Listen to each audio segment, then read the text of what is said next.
The live TV, सच सबसे आगे। नमस्कार, द लाइव टीवी आप देख रहे हैं। आपके साथ मैं हूं आदित्य कुमार। क्या उत्तर प्रदेश में कुछ बड़ा खेल होने वाला है? क्या उत्तर प्रदेश में अब योगी आदित्यनाथ की कुर्सी डगमगाने लगी है? क्योंकि अब हाईकमान तक केशव मौर्य के समर्थकों ने अपनी भाषा पहुंचानी शुरू कर दी है। दरअसल कुछ समर्थक हैं जो सोशल मीडिया पर तरह तरह के पोस्ट कर रहे हैं। योगी आदित्यनाथ के समर्थन का तो पोस्ट आपने देखा होगा, जिसमें कई सारे अपशब्दों का इस्तेमाल किया गया था। उसके बाद अब केशव प्रसाद मौर्य के समर्थक भी अलग अलग तरीके से बातें कर रहे हैं कि केशव प्रसाद मौर्य ने प्रदेश के लिए क्या किया, पार्टी के लिए क्या किया, और अब केशव प्रसाद मौर्य को कुर्सी मिलनी चाहिए, इस बात की मांग उठने लगी है। तो क्या उत्तर प्रदेश में भारतीय जनता पार्टी दो फाड़ में हो जाएगी?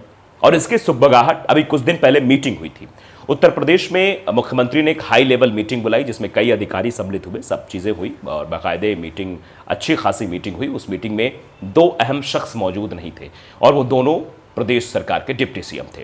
यानी डिप्टी सीएम का ना पहुंचना यह दर्शा रहा था कि उत्तर प्रदेश में बहुत बड़ा खेल होने की आशा, उम्मीद जगने लगी है और अब वो धीरे धीरे हो रही है। आप साफ तौर पर देख सकते हैं, शैलेंद्र कुशवाहा हैं जो एक एक्स पर पोस्ट करते हैं, यूपी बीजेपी को खड़ा केशव ने किया। यानी उत्तर प्रदेश में अगर भारतीय जनता पार्टी की सरकार बनी तो केशव मौर्य का यहां पर बड़ा योगदान था। केशव प्रसाद मौर्य का अगर योगदान ना होता तो शायद इतनी बड़ी जीत ना मिलती। यूपी में बीजेपी को 2014 की जीत जो है वो केशव ने दिलाई कि 2014 में भारतीय जनता पार्टी अगर जीती, उत्तर प्रदेश में अच्छा प्रदर्शन रहा, तो इसके पीछे जो हाथ था वो केशव प्रसाद मौर्य का था। 2017 के विधानसभा चुनाव में बीजेपी को पूर्ण बहुमत दिलाई केशव ने। यानी अगर 2014 में जो जीत मिली और 2000 उसके बाद 17 में जो जीत मिली वो केशव के बदौलत मिली। 2022 में जब सारे ओबीसी नेता बीजेपी छोड़कर जा रहे थे, तब अकेले कुशवाहा और पिछड़ों का वोट दिलाया केशव ने। तब कुशवाहा समाज का और पिछड़ा वर्ग का पूरा वोट केशव प्रसाद मौर्य ने अपने पक्ष में किया, लेकिन बिना मेहनत सीएम योगी बन गया। ये बात हो गई है। अब समझिए, केशव प्रसाद मौर्य के समर्थक अब सीधे तौर पर केशव प्रसाद मौर्य को सीएम बनाने की मांग करने लगे हैं। यानी उत्तर प्रदेश में इस बार बदलाव की क्या बयार बह रही है, क्योंकि उत्तर प्रदेश में भारतीय जनता पार्टी को 2024 के आम लोकसभा चुनाव में करारी शिकस्त का सामना करना पड़ा है और उसको लेकर अब चीजें हो रही हैं। आगे भी लिखा गया, शैलेंद्र कुशवाहा ने लिखा कि बीजेपी कुशवाहा समाज का साफ संदेश सुन ले। यानी एक चेतावनी के लहजे में कहा जा रहा है कि भारतीय जनता पार्टी इसको सुन ले। यदि 2027 से पहले केशव प्रसाद मौर्य जी सीएम नहीं बनते तो हम वादा करते हैं कि 2027 में बीजेपी को 80 से नीचे ले आएंगे। वोट हमारा और राज किसी और का अब नहीं चलेगा, ये बात कही जा रही है। यानी 2022 में इलेक्शन, 2027 में उसके बाद इलेक्शन होना है और शायद ये 80 से नीचे आने आएंगे की बात कह रहे हैं। यानी अपने आप में बहुत बड़ी बात है कि 80 से नीचे, यानी सरकारी कहीं से नहीं बनेगी। बहुमत का आंकड़ा तो आप जानते हैं, 403 विधानसभा सीटें हैं। वोट हमारा और राज किसी और का, ये चेतावनी के लहजे से बात कही जा रही है। अब कुछ लोग हैं जो आपस में भिड़ भी रहे, आपस में एक बातें भी हो रही हैं। अनंत यादव लिखते हैं कि सपना देखो तुम लोग कि भाजपा पिछड़े समाज से आने वाले व्यक्ति को मुख्यमंत्री बनाएगी। आग में घी डालने का काम भी किया जा रहा है। बनाती है तो हमारी शुभकामनाएं। यह कहा जा रहा है कि भारतीय जनता पार्टी किसी पिछड़े को मुख्यमंत्री उत्तर प्रदेश में नहीं बनाएगी। हम चाहते हैं कि समस्त पीडीए समाज आगे बढ़े। सपा ने 3 कुशवाहा सांसद बनाए हैं।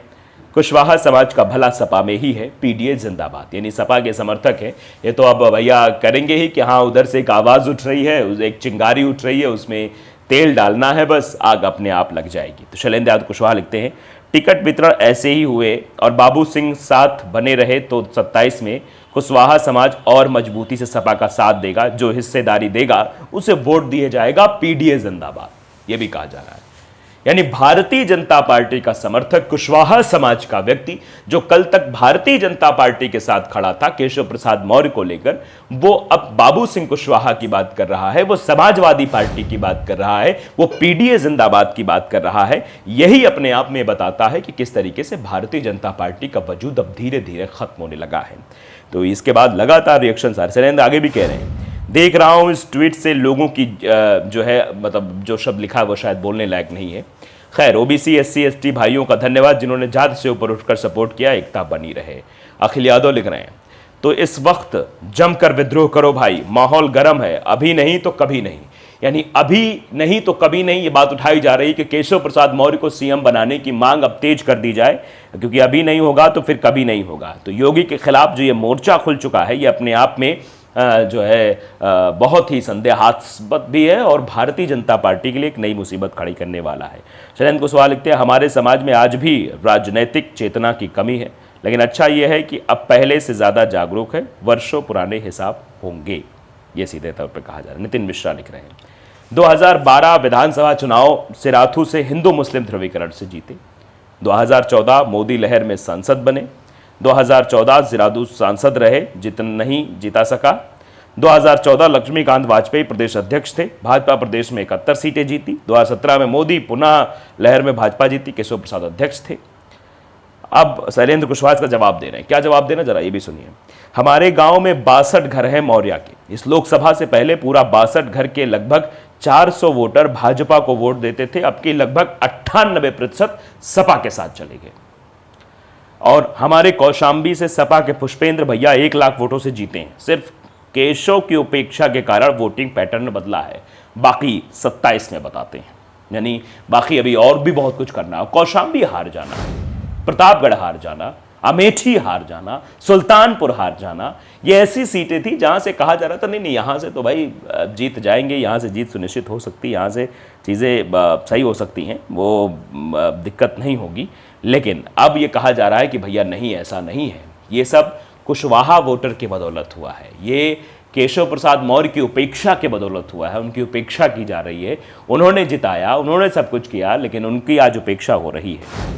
अब देखिए लोग लिख रहे हैं, समर्थ लिख रहे हैं, कुशवाहा समाज आज अपनी बेइज्जती के बाद भी अपने आप को ओबीसी नहीं मानते हुए भाजपा के साथ मजबूती से खड़ा है। चाहे केशव कूड़ेदान में फेंक दिए जाएं, इन्हें फर्क नहीं पड़ता। यानी ये आग लगाई जा रही है कि केशव प्रसाद मौर्य के साथ कितना भी गलत कर दिया जाए, लेकिन फिर भी ये लोग जागेंगे नहीं। तो अब जागने का वक्त आ गया है, अब बताने का वक्त आ गया है कि नहीं समय है। यही तो समस्या है, लोग कह भी नहीं, यही तो समस्या है कि समझा नहीं जा रहा है। तो अब केशव प्रसाद मौर्य के समर्थकों ने जो ये बड़ी लहर खोल दी है, इस वजह से अब स्थितियां और जो है खराब होने लगी और पूरे उत्तर प्रदेश में ये अब लहर तेजी के साथ बढ़ रही है। और उस वक्त शंकाएं बहुत तेजी से बढ़ गई थी। भारतीय जनता पार्टी के मुख्यमंत्री योगी आदित्यनाथ ने मीटिंग बुलाई और उस मीटिंग में दोनों डिप्टी सीएम नहीं पहुंचे। केशव प्रसाद मौर्य का ना पहुंचना किसी भी तरीके से संदेहात्मक लग रहा था, लेकिन उधर जब ब्रजेश पाठक नहीं पहुंचे तो ब्रजेश पाठक के बारे में कहा था कि उनका कोई अलग से कार्यक्रम लगा हुआ, इसलिए वो नहीं पहुंच पाए।